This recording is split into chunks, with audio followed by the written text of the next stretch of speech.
Okay, let's unpack this. You know that feeling. Staring at the screen, the cursor blinking, and just, nothing's happening. Oh, absolutely. The focus just isn't there. Exactly. Yeah. And you think, I just need more willpower. Yeah. Or, maybe I'm just bad at this. But what if it's not just you? What if your actual surroundings are playing a huge part? It's so easy to just blame ourselves, isn't it? Motivation, discipline, all that internal stuff. Right. But this deep dive we're doing, it really highlights how our environment, physical, digital, all of it is like this silent partner. And sometimes maybe it's not being very helpful. Totally. And that's what we're getting into today. We're looking at insights from this Instagram account, Academic Practices. They've shared some, really practical thoughts on how your workspace impacts your mood, your productivity, everything. It's not just about brute force. It's about setting things up so you can succeed. And what I liked about the Academic Practices material is how they frame it. It's not just make it pretty. It's about the psychological, even the physiological supports for getting that deep work done. They really dig into the why. Yes. So our mission here is to pull out those actionable tips from their posts. Practical things you can actually do to make your writing space, office, kitchen table, wherever work for you, not against you. Kind of like finding little environmental hacks for better writing sessions. Exactly. Little shortcuts. Because writing is emotional. It's tough work. And knowing that where you do it matters so much. Yeah. That feels, kind of empowering. It really does. It's like building a supportive little ecosystem for your brain. So where do we start? What's the core idea from Academic Practices about the psychology of the space itself? Okay, so the big principle they talk about is that your environment should consolidate focus, not disperse it. Consolidate focus. I like Yeah, it should feel like it's pulling your attention in towards your writing, not letting your mind wander off to, the laundry pile or whatever else is around. That makes perfect sense, doesn't it? Walk into chaos, feel chaos. Walk into a calm, focused space. Maybe you feel more focused. The source gets into the nitty-gritty of how, right? Oh, yeah. First up, lighting. They're big on natural light. Call it optimal, which feels right. Daylight helps regulate our body clocks, keeps us alert. But they also warn about bad artificial light, dim light. Makes you drowsy. Yeah. Ever felt sleepy at your desk? Maybe check the lamp. Right. And then super bright, harsh light, that can be fatiguing, eye strain, mental tiredness. So it's not just get light, it's get the right light. Balanced, maybe mimicking daylight if you can. It's way more than just being able to see the words, isn't it? It's hitting us on a biological level, alertness, comfort, trying to focus when the lighting's off is like, running through mud. Totally. Okay, next, temperature and ventilation. Academic Practices suggests a sweet spot, temperature-wise, around 21 to 23 degrees Celsius. That's about 70, 73 Fahrenheit. And fresh air. They really push for fresh air. The why is simple. Oxygen to the brain.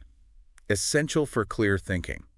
That stuffy room feeling, it might literally be your brain needing more O2. That's another clear physiological link. You can't think straight if you're physically uncomfortable, too hot, too cold.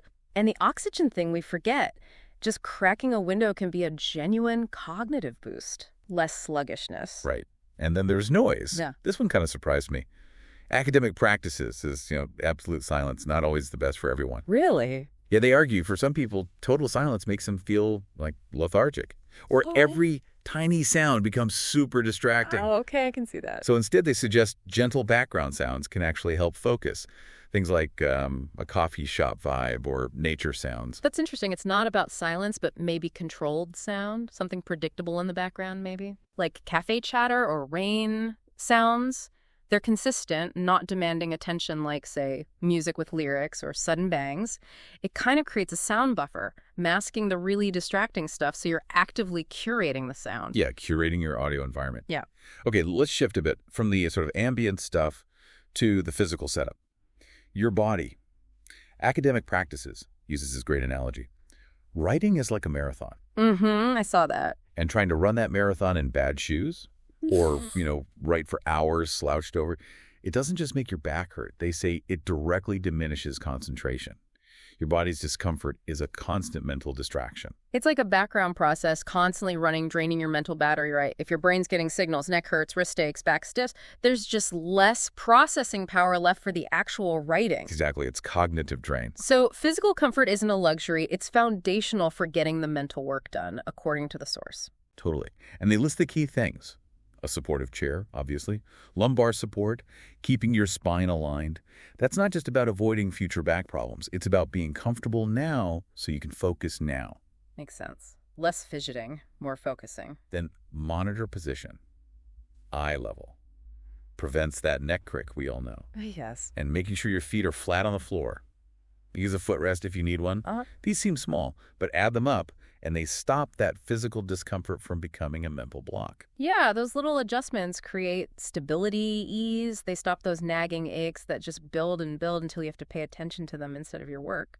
And here's one we often forget when talking ergonomics: breaks. Academic practices really emphasizes taking regular breaks. Like the Pomodoro technique. Yeah, they mentioned maybe using reminders or Pomodoro, work 25 minutes, break for 5. The key point they make is that physical relaxation during the break helps your mind rejuvenate too. That's critical. The break isn't just stopping typing. It's letting your body recover so your brain can reset, pushing through physical discomfort. It's actually less productive in the long run than taking those strategic pauses. It's optimizing the physical side of that silent partnership. Okay, now for something maybe a bit more subjective, but academic practices says it's vital. Aesthetics. How your space looks and feels. The nice to have stuff. Well, they argue it's not just nice to have. They say an aesthetically pleasing space can genuinely soothe the mind, lower stress, and actually boost productivity. It taps into that emotional side of writing again. And that tracks, doesn't it? If you feel good in your space, calm or inspired, that positive emotion sets the stage for tackling the hard work of writing. It's not just function, it's feeling, making it a place you actually want to spend time in. Definitely. And they give concrete ideas. Plants, they say even a few potted plants help purify air and stabilize mood. Greenery indoors, yeah. And they even list low-maintenance ones: peace lilies, succulents, areca palms. So no black thumb excuses. Right. Bringing nature in, even just a little bit, is known to reduce stress. Taps into something basic in us. Then colors. Academic practices notes calming colors like blues and greens can help. Maybe paint a wall or just use accessories. Subtle cues for the mind. And personal touches. Artworks, photos, inspiring quotes. Maybe a quote from an academic you admire. Something that feels meaningful to you. Yeah, those aren't just random bits, they're chosen. They create a psychological anchor, maybe remind you why you're doing this, especially when things get tough. It's about designing the space to resonate personally. Okay, circling back to sound again, but more specifically on using it productively. We touched on avoiding bad noise, but academic practices also talks about adding good noise. Right, actively choosing your soundtrack for focus. Exactly. They know it's personal, but some sounds can help. Lo-fi music playlists, huge on YouTube, Spotify, everywhere. Study beats, that kind of thing. Academic practices points out the key is usually low-tempo, non-distracting rhythms. Often instrumental, so your brain isn't trying to process lyrics while you write. Yeah, it just provides this sort of consistent, calming auditory texture without hijacking your language centers. Then nature sounds: rain, waves, birds. They suggest these can calm the mind, reduce anxiety, create a peaceful vibe for focusing. Calming backdrop. And white noise. That steady shh sound. Great for masking unpredictable background noise, especially if your environment isn't quiet. Helps create consistency. So it's about control, isn't it? Nature sounds maybe soothe internal chatter, white noise blocks external stuff. The point is you're managing the sound, not just passively enduring it. It's part of the design. Okay, now academic practices expands the idea of environment even further. They talk about the writing area as a mental preparation zone. Like setting the stage mentally, not just physically. Exactly. Which leads to the idea of creating a ritual space, not necessarily a whole room, but like a mental state you trigger with specific actions tied to writing there. That taps into habit formation, right? Associating certain actions with focus. Totally. You perform these little rituals before writing, and over time, they signal to your brain, okay, it's go time. Training the brain. And the rituals they suggest are super simple, like 5 minutes of deep breathing before you even open the document. Nice. Or using a specific mug only when you write. That mug becomes a trigger. A physical cue. Love that. Taking a quick walk even just around the room before sitting down. Or just the deliberate act of making coffee or tea, marking that transition into writing mode. These little rituals, they act like anchors, don't they? They tell your brain, we're shifting gears. It lowers that barrier to entry, that friction you feel when starting. Your brain's already primed by the ritual. Makes it smoother. We've talked a lot about the physical space, but academic practices is clear. The digital environment is just as crucial. Oh, absolutely. The virtual desktop matters. They argue it directly affects writing. A messy digital space, cluttered desktop, 50 browser tabs open, constant notifications pinging. It hinders productivity just like a messy physical desk. Digital clutter is mental clutter. Every notification, every icon screaming for attention, it's a tiny interruption pulling you out of that deep focus state. Takes energy to ignore it all. So true. And they give basic but vital digital hygiene tips. First, kill the notifications during writing time. Use focus mode. Do not disturb, whatever it takes. Essential, non-negotiable, really. Simplify your computer desktop. Keep it clean. Only have the essential writing tools easily accessible. Less visual noise equals less mental noise. It's about clearing the path, digitally speaking, removing obstacles before they even trip you up. And if you use 2 monitors, they suggest dedicating one just for your writing document. Keep research, notes, email, whatever, on the other screen. Smart. Keeps the main focus clean. And they also mention using writing support tools, things like Scrivener, Notion, Obsidian, tools designed to help manage big projects, notes, research all in one place instead of scattered files. Yeah, those tools can really help structure things digitally, reduce that feeling of being overwhelmed by just stuff everywhere. It lets your brain focus on the writing, not juggling files. Streamlining digital is as key as a clean desk. Okay, finally, academic practices kind of brings it all together by talking about redesigning the whole process and realizing that good ideas don't always show up when you're glued to the chair. Right. Creativity isn't always on demand at the keyboard. Exactly.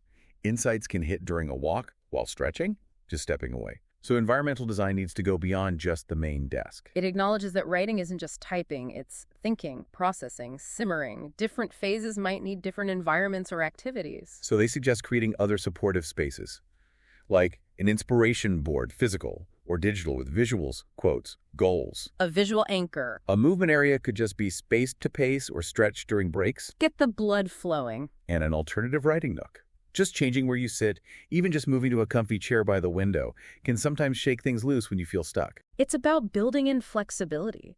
Recognizing your silent partner environment isn't just one chair. It's designing your whole routine to support different modes of thinking and working. A change of scene can work wonders sometimes. Yeah, okay, that was quite the journey through our surroundings. Yeah? We covered, light, temperature, noise, ergonomics, plants, colors, soundscapes, rituals, digital clutter, even alternative nooks. A lot of ground. And all these practical ideas drawn from the content shared over at the Academic Practices Instagram account.